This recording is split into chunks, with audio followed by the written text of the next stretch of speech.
Bismillahirrahmanirrahim. Alhamdulillahirabbil alamin wa bihi nasta'in ala umurid dunya waddin. Wassalatu wassalamu ala asyrafil anbiya wal mursalin sayyidina Muhammadin wa ala alihi wa ashabihi ajma'in.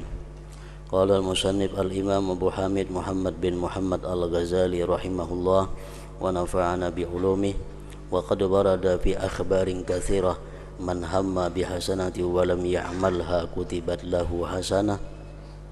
Wa fi hadithi Abdullah bin Amr man kanat dunya niyyatahu ja'alallahu faqrahu baina aynayhi wa faraqaha arghaba ma yakunu biha wa man takunil akhiratu niyyatahu ja'alallahu ta'ala ghinahu fi qalbihi wa jama'a alaihi day'atahu wa faraqaha azhada ma yakunu biha. Wa bi hadithi Ummi Salamah anna Nabiyya sallallahu alaihi wasallam zakara jaisan yukhsabu bihim bil baida faqultu ya Rasulullah yakunu bihim al mukrahu wal ajir faqala yuhsyaruna ala nijatihim. Wa qala Umar radhiyallahu anhu sami'tu Rasulullah sallallahu alaihi wasallam yaqul innama yaqtatilul muqtatilun ala niyyat ila akhir. Makna daripada kalam Al-Imam Hujjatul Islam Abu Hamid Al-Ghazali rahimahullah wa nafa'ana bi ulumih telah mendatang dalam hadis-hadis yang banyak. Di antaranya man hamma bi hasanati wa lam ya'malha kutibat lahu hasanah.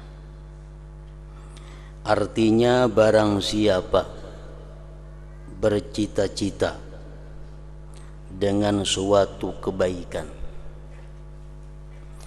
dan ia tidak mengamalkannya, niscaya ditulis sebaginya satu kebaikan.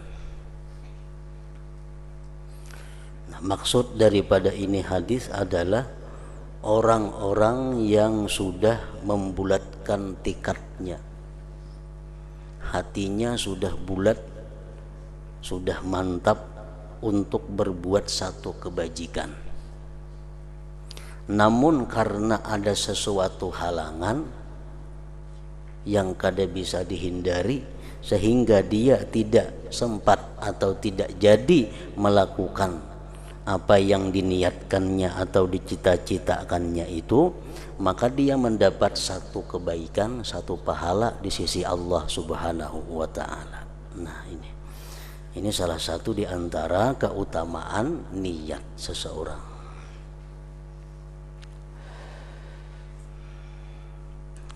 Dalam hadis Abdullah bin Amr bin As radhiyallahu anhu disebutkan, man kanatid dunya niyyatahu ja'alallahu faqrahu baina aynayhi wa faraqaha arghaba ma yakunu biha wa man takunil akhiratu niyyatahu ja'alallahu ta'ala ghinahu fi qalbihi wa jama'a alaihi day'atahu wa faraqaha azhada ma yakunu biha. Artinya, barang siapa yang dunia itu menjadi niatnya, niscaya Allah menjadikan kepakirannya di hadapannya dan ia berpisah akan dunia dalam keadaan paling gemar sesuatu yang ia padanya. Dan barang siapa yang akhirat menjadi niatnya, niscaya Allah menjadikan kekayaan di dalam hatinya dan Allah menghimpunkan baginya mata bendanya dan ia berpisah akan dunia dalam keadaan paling zuhud yang ada padanya. Maksud ini hadis, seseorang berusaha, bekerja, niatnya itu untuk mencari dunia, untuk mengumpulkan dunia. Lalu dia berusaha dengan niat supaya bisa rumah kayak orang, supaya bisa kendaraan kayak orang, bisa ternak macam orang, bisa toko macam orang. Niatnya dunia. Lalu dia berusaha, bekerja. Nah, karena niatnya dunia tadi, Allah jadikan kepakiran itu di hadapannya. Artinya apa? Orang tersebut kada akan pernah merasa puas dengan apa yang dicapainya. Selalu merasa kurang, selalu merasa kurang. Dan Allah matikan dia dalam keadaan dia sangat cinta kepada dunia itu. Nah, ini orang-orang yang bekerja, orang-orang yang berusaha dengan tujuan adalah dunia. Bagawi, mengapakah? Tujuan hendak bisi rumah kayak orang, hendak bisi kendaraan kayak orang, hendak bisi macam-macam perhiasan kayak orang, hendak nukar baju yang baik-baik kayak orang. Nah, itu ngarannya tujuannya mencari duit untuk dunia. Dihukum oleh Allah, pertama hidup selalu fakir, hatinya selalu kada pernah merasa kaya, dan mati dalam keadaan sangat cinta kepada dunia. Ini mati yang paling sakit ngaran. Jadi kematian itu, sakitnya orang mati itu adalah lebih banyak sakitnya kepada sakit batin, sakit rohani, sakit hati. Kalau sakit awak itu masih kada seberapa. Kalau orang sakit awak tuh masih bisa tertawa. Tapi kalau orang sakit hati, tatawagin kayak menangisnya. Nah, orang yang mati itu kebanyakan sakit itu sakit hati. Kenapa sakit hati? Karena dia berpisah lawan orang-orang dengan benda-benda yang dia sangat cinta. Nah, di situ sakitnya kematian. Sakitnya kematian di situ. Jadi orang-orang yang berusaha bekerja dengan tujuan dunia tadi, matinya sakitnya luar biasa. Kita bayangkan, kita berisi rumah, kita berisi kendaraan, kita berisi kebun, kita berisi toko, kita banyak berisi perhiasan. Nah, kemudian satu saat nanti kita akan dipisahkan Tuhan dengan itu. Rumah nang bagus sudah kada jadi ampun kita lagi, kendaraan nang ada bukan ampun kita lagi, kabun nang banyak bukan ampun kita lagi, toko nang banyak bukan ampun kita, perhiasan nang banyak bukan ampun kita, jabatan nang ada ditinggalkan. Nah, bayangkan kayak apa sakitnya hati kita. Orang umpamanya jadi camat, isi rumah ada, kendaraan ada, toko ada, kebun ada, camat lagi. Diampihi orang jadi camat, sakit hati. Diampihi orang jadi camat bakal kejutan, sakit hati. Kenapa? Jadi camat diampihi, sakit hati, berpisah dengan jabatan. Padahal rumah masih ada, kebun masih ada, toko masih ada, perhiasan masih ada, sapi kambing masih ada berisi. Hanya sebuting diambil Tuhan sudah sakit hati. Nah, orang banyak berisi harta, rumah terbakar, motor terbalik, bahumaan berhasil, sakit hati luar biasa. Padahal kambing hadangan banyak lagi berisi, tapi sudah sakit hati. Nah, kematian itu memisahkan semuaan yang dicintai hilang. Nah, orang-orang yang niatnya berusaha untuk dunia tadi, dia mati dalam keadaan bersangatan cinta kepada dunia itu. Bukan main sakitnya, bukan main sakitnya.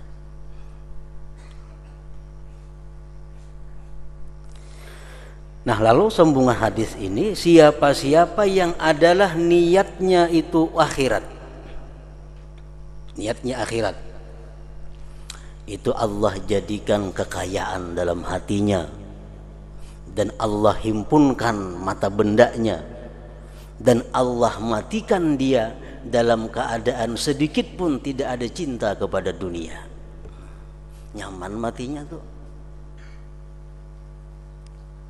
nyaman matinya. Orang berusaha bekerja niatnya supaya kawan naik haji, nah berarti ini niat untuk akhirat. Inya bekerja berusaha dengan niat supaya bisa menafkahi anak bininya, nah ini niat akhirat. Orang berusaha bekerja supaya bisa berbuat baik kepada keluarga, sosial, bersedekah. Orang berusaha dengan niat supaya bisa membantu fakir miskin, nah ini niat benang baik. Bila kita berusaha niatnya seperti itu, Allah berikan kekayaan dalam hati kita. Hati kita akan merasa kaya dengan apa yang diberikan Allah. Hati kita akan merasa puas dengan apa yang diberikan Allah. Dan kita mati dalam keadaan sangat zuhud, sangat tidak cinta kepada dunia. Kita bisi sandal 5, 4 nang kada kita sayangi, puang payal di pelatar, sebuting nang disayangi. Nah 4 itu hilang, ada apa ya kita? 4 tuh hilang, tapi kita kada sayang sama sandal itu, sakitlah hati. Kada apa-apa. Kenapa? Karena kita zuhud dengan sandal itu. Kita zuhud dengan sandal itu, hilang ke-4-nya, ya tuh ada apa-apa.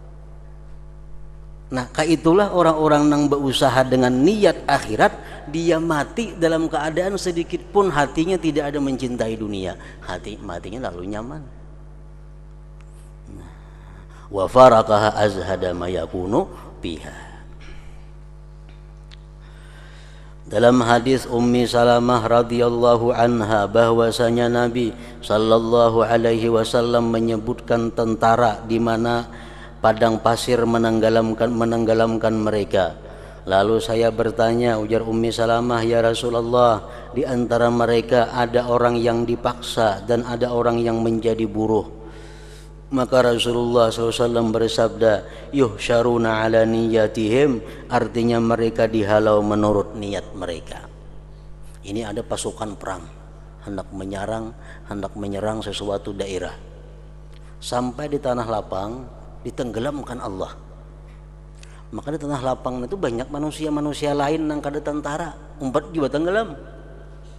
Nah kayak apa mereka itu? Lalu jar Nabi, nanti mereka dibangkit Allah sesuai dengan niat-niat mereka itu. Umar radhiyallahu anhu berkata, saya mendengar Rasulullah sallallahu alaihi wasallam bersabda, innama yaqtatilul muqtatilun 'alan niyat.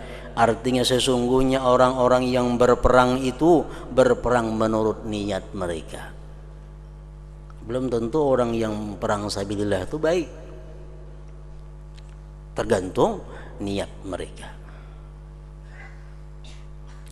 Rasulullah sallallahu alaihi wasallam bersabda, idzal taqas saffani nazalatil malaikatu taktubul khalqa ala maratibihim, fulanun yuqatilu lid-dunya, fulanun yuqatilu hamiyah, fulanun yuqatilu asabiyah, ala fala taqulu fulanun qutila fi sabilillah, faman qatala litakuna kalimatullah hiyal ulya fahuwa fi sabilillah. Artinya apabila dua barisan perang bertemu, Islam lawan kafir, dua pasukan bertemu, maka malaikat turun untuk menulis manusia menurut tingkatan mereka. Si fulan berperang karena dunia.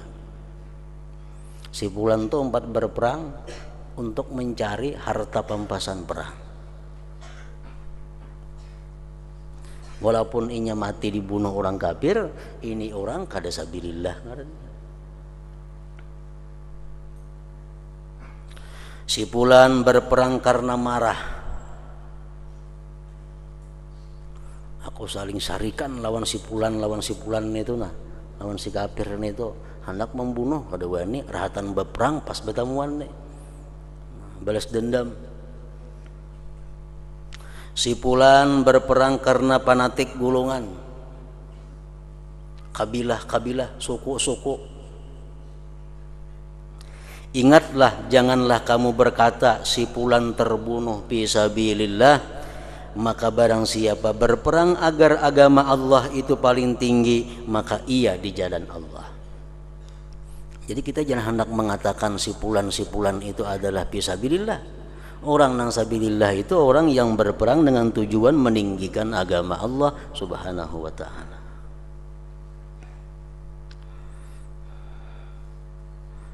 Jadi sesuai dengan hadis yang dahulu bahwa Allah tidak memandang kepada rupa kalian, Allah tidak memandang kepada kekuatan kalian, tapi Allah memandang kepada qulubikum wa amalikum. Allah memandang kepada amal, pada hati kamu dan amal kamu. Jadi hati dipandang Allah dahulu. Bila niatnya bagus, hanya selanjutnya Allah menilai amal perbuatannya. Dari Jabir radhiyallahu anhu, dari Rasulullah sallallahu alaihi wasallam bahwa beliau bersabda, yub'atsu kullu 'abdin 'ala ma mata alaihi. Artinya setiap hamba dibangkitkan menurut apa yang ia meninggal dunia atasnya. Apa niatnya? Dalam hadis Al-Ahnaf dari Abi Bakrah bahwa Rasulullah sallallahu alaihi wasallam bersabda, "Idzal taqal muslimani bisayfayhima fal qatilu wal maqtulu pinnar." Qila ya Rasulullah, hadzal qatilu fama balul maqtul? Qala li'annahu arada qatla sahibih. Artinya, apabila dua orang muslim bertemu dengan pedang keduanya, sama pada orang Islam bakalahi bepedang kedua-duanya, belading kedua-duanya, maka yang membunuh dan yang dibunuh berada di neraka kedua-duanya.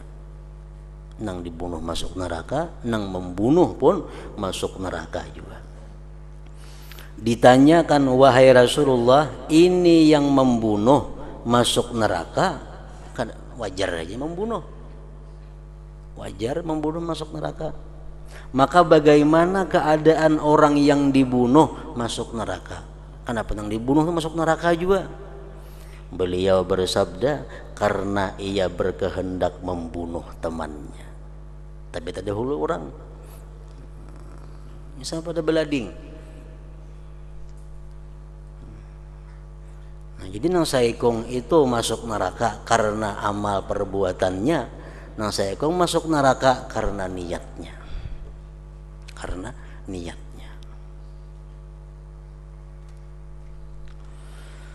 Dalam hadis Abu Hurairah disebutkan, man tazawwaja imra'atan 'ala sadaqin wa huwa la yanwi ada'ahu fa huwa zanin, wa man iddana dainan wa huwa la yanwi qada'ahu fa huwa sarikun. Artinya, barang siapa mengawini perempuan atas mas kawin padahal ia tidak berniat membayarnya, maka ia adalah orang yang berzina. Orang jujuran berhutang, boleh dia jujuran tuh berhutang ada jadi masalah. Makanya rancak dia pengulo 10.000 rupiah tunai jarna itu kuntan artinya. Bila kata disebut tunainya itu boleh jadi 2 tahun hanya dibayari. Orang terima menikahi pulanah binti pulan dengan mahar 10.000 rupiah. Kada ada tunainya, kain lagi bayar kada bapak juga. Tapi bila Jepang ulah berbuat tunai, nah yang itu bayar ya lagi. Nah, orang mengawini perempuan ini dengan niat pacang kada bayar jujuran. Berniat sudah berhutang pacang kada dibayari, maka dia hukumnya berzina dengan perempuan itu. Nang laki-lakinya Jepang nih. Berzina. Kenapa? Karena niatnya. Padahal berakad nikah, bersaksi, berpengulo, beruhan. Cuma karena niatnya pacang kada bayar jujuran, dihukumkan sebagai zina.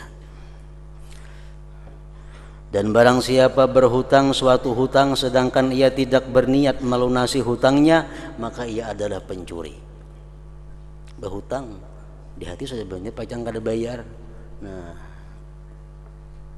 itu dicatat oleh Allah sebagai pencuri. Tapi barang siapa berhutang dengan niat membayarnya, nah Allah akan membantu membayarnya. Bila kada tabayar dalam dunia, di akhirat kena Allah akan membayarkannya. Nah itu orang berhutang tapi niatnya baik, bujur-bujur hendak membayari kena. Kada tabayari, kada tidak dibayarkan, mati Allah kena membayarinya.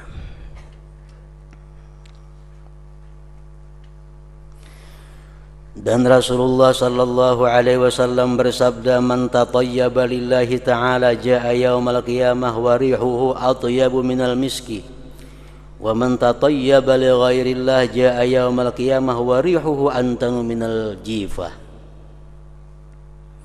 Artinya barang siapa memakai minyak harum karena Allah, maka ia kelak datang pada hari kiamat di mana baunya lebih harum daripada misik, daripada kasturi.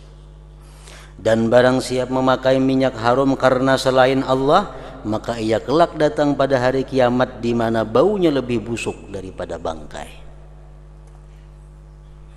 Ini minyak harum mesti berniat juga.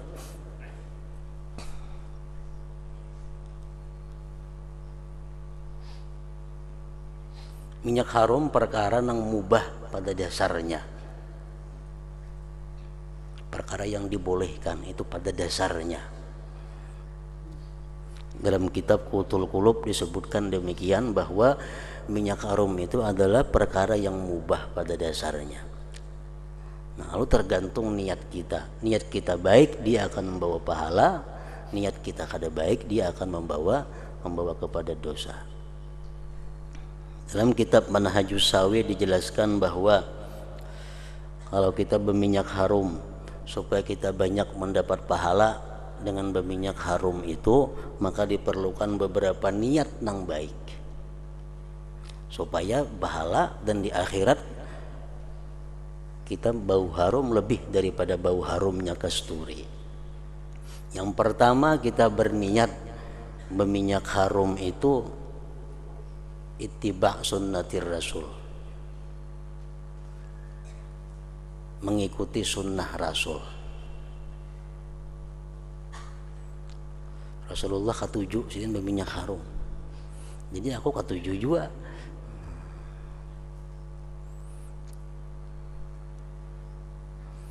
Yang kedua, tujuan berminyak harum itu tarwihu man jalasa indah. Tarwihu man jalasa indah, berminyak harum tujuannya menyenangkan orang-orang yang duduk di sampingku.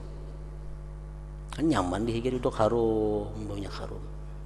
Jadi tujuan kita berminyak harum supaya nang dihiga aku ini nyaman. Minyak harumnya pilih nang nyaman juga baunya.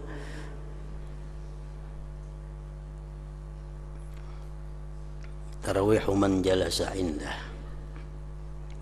Yang ketiga, tujuan berminyak harum itu adalah daf'ur rawaihil karihah al-mu'dhiyah lil ghair. Aku berminyak harum ini tujuannya adalah menghilangkan bau nang kada nyaman nang bisa mengganggu orang lain. Kita berminyak harum sebelah nyobalah kada bapak juga. Nah jadi kita berminyak harum ini tujuannya supaya menghilangkan bau nang kada nyaman nang mengganggu orang lain. Kan ada hadis Nabi yang mengatakan, jar Nabi, orang-orang nang makan bawang mentah nito jangan umpat berjamaah di masjid kami. Kenapa? Bau awaknya mengganggu orang di sekitarnya. Nah jadi aku berminyak harum ini tujuannya untuk menghilangkan bau nang kada nyaman.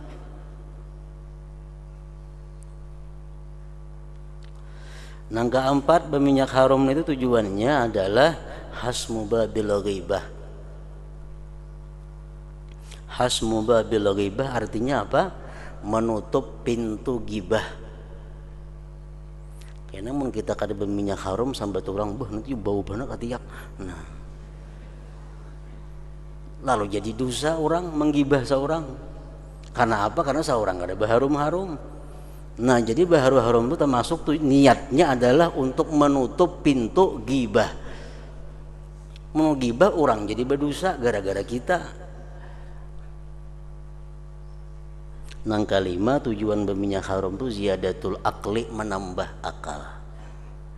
Jadi Imam Syafi'i man tabarihuhu zada akluhu. Orang yang selalu harum baunya selalu bertambah akalnya. Jadi bila kita berminyak haram niatnya 5 macam itu, 5 macam dapat pahala. 5 macam dapat pahala. Adapun asar-asarnya diantaranya Umar ibnul Khattab radhiyallahu anhu berkata, paling abdal amal perbuatan adalah menunaikan apa yang diwajibkan oleh Allah. Itu paling abdal sudah. Paling abdal ibadah menunaikan yang diwajibkan Allah. Bila kita melalaikan yang diwajibkan Allah, tapi kita katuju manggawi nang sunat, berarti itu ngarannya kada ikhlas. Itu ngarannya karena syaitan atau karena nafsu. Ini nang wajib nih ada kada biris lagi, tapi nang sunat katuju manggawi, Allah kada menerima. Kenapa? Karena orang ini pasti ada untingan. Amunnya buju-buju karena Allah nang wajib dahulu akan. Kuitan seorang miskin fakir kada diberi duit, kawan diberi duit, itu kada bujur ngarannya, nang wajib ada. Paling abdal amal perbuatan adalah menunaikan apa yang diwajibkan oleh Allah.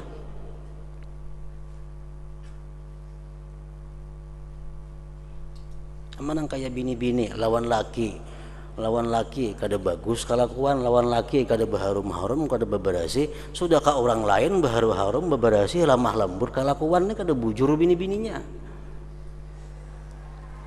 kada bujurun itu. Bila sudah lawan orang baik kelakuan, lemah lembut tutur kata, lawan laki maka nah padahal nang wajib itu lemah lembut lawan laki. Lawan orang itu kasar kada jadi masalah, disuruh tuh bini-bini kasar dengan laki-laki nang bukan mahram itu. Inta paling lawan laki kasar, lawan orang lemah lembut, nih perempuan nang kada jujur ngarannya. Paling abdal amal itu adalah menunaikan apa yang diwajibkan oleh Allah. Nang wajib sudah biris, nah yang lain-lain nang sunat. Wara daripada apa yang diharamkan Allah Ta'ala, nomor 2-nya menjauhi yang diharamkan Allah. Yang ketiga, dan benarnya niat pada apa yang ada di sisi Allah. Laksanakan apa yang dipardukan Allah, jauhi apa yang dilarang Allah, bujurkan niat. Banyak orang yang berbuat yang diwajibkan Allah tapi niatnya kada bujur. Ada orang nang wara menjauhi yang diharamkan Allah tapi tujuannya supaya dipuji orang, niatnya kada bujur. Salim bin Abdullah menulis surat kepada Umar bin Abdul Aziz, ketahuilah bahwa pertolongan Allah Ta'ala terhadap hamba itu menurut kadar niatnya. Maka barang siapa sempurna niatnya, niscaya sempurna pertolongan Allah kepadanya. Aku berusaha niatku supaya kawan naik haji, ditolong Allah. Seapa besarnya niat kita, seapa besarnya dorongan kita, ditolong oleh Allah. Dan barang siapa kurang niatnya, bebaya ada niat, niscaya kurang pertolongan Allah kepadanya menurut kadarnya juga. Sebagian orang salaf berkata, banyak perbuatan yang kecil yang dibesarkan oleh niat, dan banyak amal perbuatan yang besar yang dikecilkan oleh niat. Perbuatan itu besar, cuma pahalanya halus, Karena niatnya halus. Ada amal perbuatan inting tapi niatnya besar, dibesarkan oleh Allah. Macam minyak harum tadi, inting, culitan sekali samprut, inting, tapi niatnya macam-macam. Mencontoh Rasulullah kata harum, menyenangkan orang yang duduk di sampingku, menambah akalku, menutup pintu gibah orang, macam-macam niatnya, jadi ganal pahalanya. Nah, perbuatan yang besar karena niatnya halus, jadi halus. Naik haji itu ganal perbuatannya, dan pahalanya pun saling ganalan. Naik haji surga jaminannya. Al-hajjul mabrur laisa lahul jaza illal jannah. Haji mabrur tidak ada balasan kecuali surga. Nah, ganal benar haji itu nilainya. Tapi haji ini bercampur niatnya. Naik haji, naik haji membawa ruko ada juga, saya berjual di situ. Membawa jamu-jamu ada juga, membawa obat KB ada juga di situ, payo macam-macam bisnis dibawai. Lalu haji jadi halus setinggal, dikecilkan oleh niatnya. Jadi mau haji aja melulu, jangan dicampur memboroko macam-macam itu.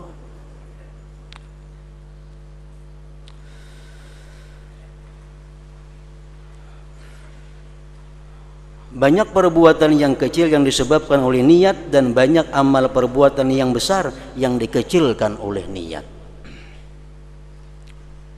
Baca salawat sallallahu ala sayyidina Muhammad wa ala alihi wasallam, sedikit saja.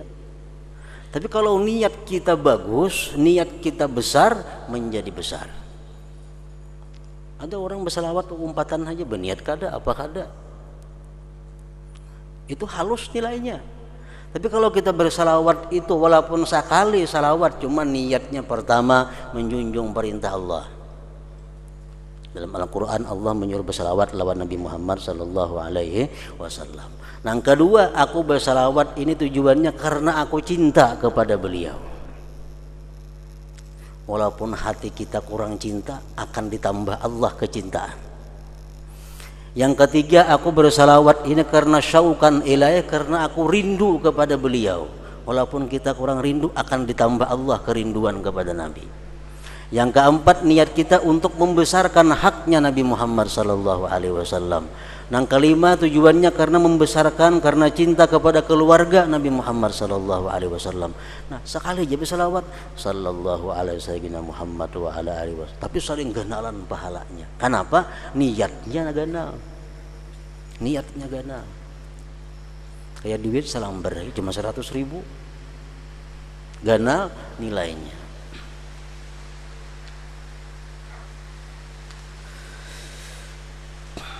Daud At-Tai berkata, orang baik itu himmahnya adalah takwa. Maka jikalau semua anggota tubuhnya bergantung dengan dunia, niscaya niatnya mengembalikannya pada suatu hari kepada niat yang baik. Dan demikian pula orang yang jahil itu, orang yang tidak belajar itu, yang tidak mengetahui itu, dengan kebalikan demikian. Orang yang baik, orang yang takwa, orang yang berilmu, walaupun dia hidup di lingkungan harta, tapi satu hari karena niatnya baik, dia akan kembali kepada baik. Nah, orang yang baik, yang takwa, karena niatnya baik, walaupun hidupnya sekarang dalam lingkungan dunia, hidup dalam lingkungan harta, tapi satu hari dia akan kembali. Kenapa? Karena dia punya niat yang baik. Nah, orang nang kada tahu, orang nang kada mengerti, nang jahil, walaupun dia hidup dalam lingkungan agama, hidup selalu di pengajian, tapi akhir satu hari dia akan kembali kepada dunia.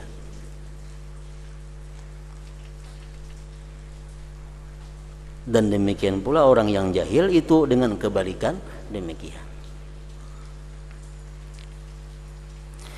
As-Sauri berkata, mereka mempelajari niat amal perbuatan sebagaimana mereka mempelajari amal perbuatan. Nak berdagang, betakun kayak apa cara berdagang. Oh, cara berdagang itu ada akadnya, ada ininya, ada itunya. Itu belajar cara berdagang, dan mereka pun belajar kayak apa cara niatnya berdagang itu. Hendak makan kayak apa makan yang baik, apa niatnya makan itu. Hendak guring apa niatnya guring itu. Hendak kawin apa niatnya kawin. Semuaan betakun belajar tentang niatnya. Nah itu orang-orang dahulu. Mereka mempelajari niat amal perbuatan sebagaimana mereka mempelajari amal perbuatan.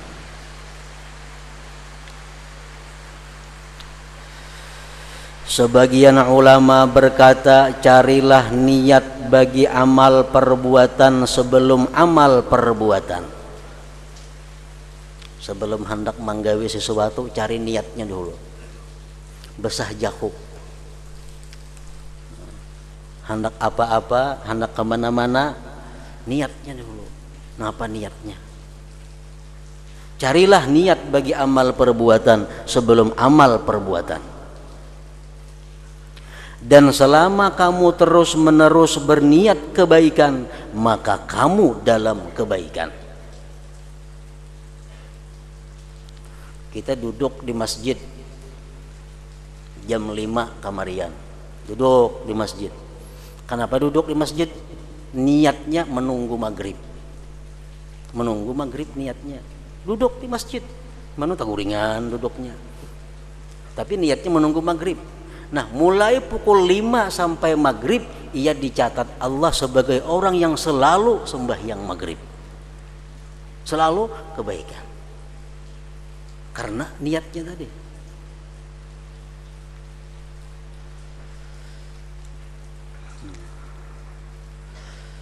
Dan selama kamu terus-menerus berniat kebaikan, maka kamu dalam kebaikan.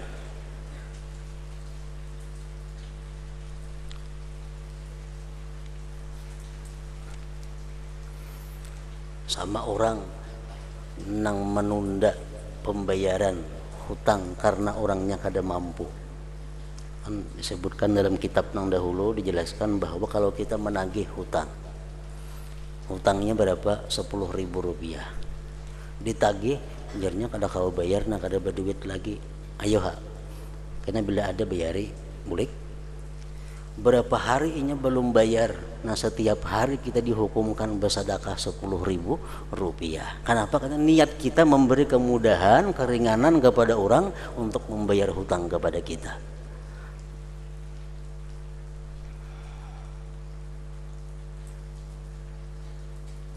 Sebagian murid berkeliling kepada para ulama seraya berkata, sebagian murid berkeliling kepada para ulama seraya berkata, siapa yang menunjukkan aku kepada suatu amal perbuatan yang senantiasa saya melakukannya karena Allah Ta'ala. Orang ini mencari ilmu. Ilmu yang dicari apa? Ilmunya kayak apa supaya beramal itu karena Allah terus. Mencari ilmu itu yang dicari, keliling kemana-mana, mencari satu amal perbuatan yang senantiasa saya melakukannya karena Allah Ta'ala. Sesungguhnya saya tidak suka bahwa datang sesaat dalam malam atau siang kepadaku, melainkan saya adalah salah seorang dari orang yang melakukan amal karena Allah. Kok kada hakun dalam sehari samalaman ini ada amal nang kada karena Allah, maka dikatakan kepadanya, kamu telah mendapatkan hajatmu, maka lakukanlah kebaikan menurut kemampuanmu. Lalu apabila kamu lemah atau meninggalkannya, maka bercita-citalah dengan melakukan kebaikan itu. Karena sesungguhnya orang yang bercita-cita dengan melakukan kebaikan itu seperti orang yang melakukannya. Sembahyang 1 rakaat, 2 rakaat, 6 rakaat, 10 rakaat, lapah sudah 10 rakaat sembahyang, istirahat, minum, duduk, beruku umpamanya, menghilangkan lapah, kayaknya tungtung lapah kena sambung pulang ke rakaat berikutnya. Nah selama istirahat itu dihitung tetap sembahyang. Kenapa? Karena kita mencari tenaga untuk melakukan sembahyang yang berikutnya. Itu niat ngarannya. Baca Quran malam hari, baca Quran, mengantuk mata, bawa guring dulu. Karena membangun sambung pulang, guring 3 jam, bangun baca pulang Quran. Nah, selama guring 3 jam tadi kita dicatat orang yang baca Al-Quran. Baca Al-Quran. Kenapa? Karena niat kita guring itu adalah untuk memperkuat tenaga, menambah tenaga supaya bisa selanjutnya membaca Al-Quran. Nah, jadi amun kita bisa memainkan niat ini, kadada hari, kadada saat, nang kadada ibadah dilakukan. Selalu ibadah atau yang bernilai dengan nilai ibadah. Nilai ibadah. Baca salawat 100 kali, tapi kadada niat napa-napa. Umpatan aja, Allahumma shalli ala Muhammad, Allahumma shalli alaihi wasallam. Berapa kali membaca? 100 kali. Orang sekali aja baca salawat, tapi niat pun orang ganal. Niat orang bagus, sekali aja baca salawat. Kalah beratus-ratus kali nang niatnya kada jelas tadi. Begitu pula sebagian orang salaf berkata, sesungguhnya kenikmatan Allah atasmu itu lebih banyak daripada kamu menghitungnya. Kada kamu menghitung nikmat Allah, kada kehitungan sudah.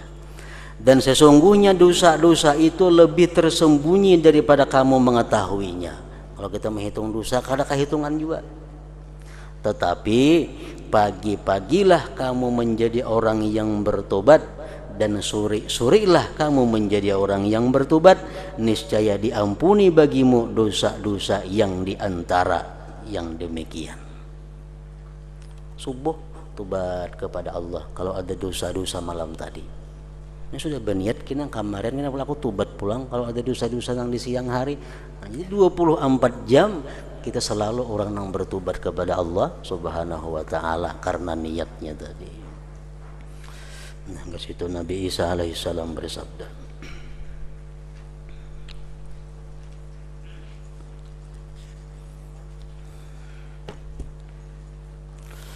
Afdalul dzikri fa'alam annahu la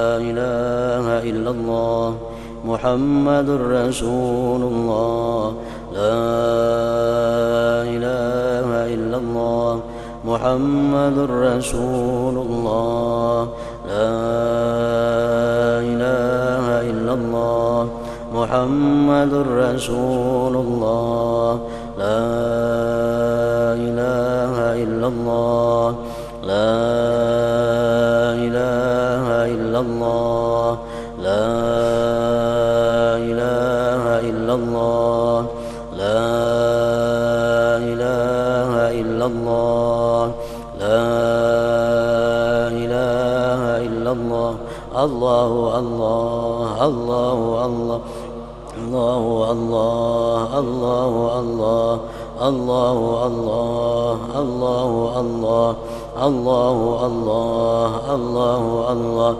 Allahu Allah Allahu Allah Allahu Allah Allahu Allah La ilaha illallah Muhammadur Rasulullah La ilaha illallah Muhammadur Rasulullah La ilaha illallah Muhammadur Rasulullah La ilaha illallah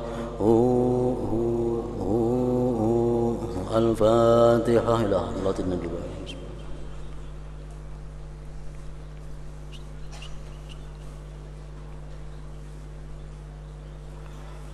فيا أيها الرجل منه شفاعة صلوا عليه سلموا تسليما اللهم صل وسلم